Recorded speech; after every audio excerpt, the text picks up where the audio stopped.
En se plaçant en Côte d'Ivoire, l'actualité, c'est aussi la signature du contrat entre le port autonome d'Abidjan et des opérateurs économiques pour une durée de 15 ans. Il ressort de ce contrat que 200 000 tonnes de minerais vont transiter chaque année par le port autonome d'Abidjan. Des précisions avec Ali Diarasouba. Cette rencontre tripartite s'est déroulée à la salle de conférence de la Direction générale du port autonome d'Abidjan, en présence de M.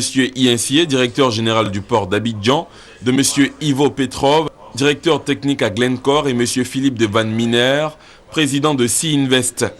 Il s'agit dans ce contrat de faire transiter les minerais, zinc et plomb, exploités par la société Glencore au port d'Abidjan et de permettre à la société Sea Invest d'en assurer la manutention à travers les installations dont elle assure la concession au port d'Abidjan. Ce contrat d'une durée de 15 ans, signé entre ces trois parties, engage le port autonome d'Abidjan à mettre un magasin à la disposition de Sea Invest pour conditionner les minerais de Glencore.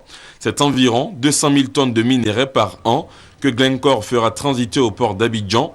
Rappelons que cette signature est le fruit d'une offensive commerciale menée par la Direction générale du port d'Abidjan qui s'était rendue récemment en Suisse à l'invitation de Geneva Trading and Shipping Association, GTSA.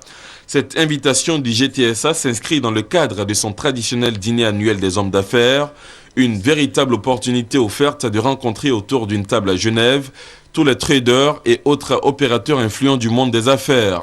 À cette occasion, M.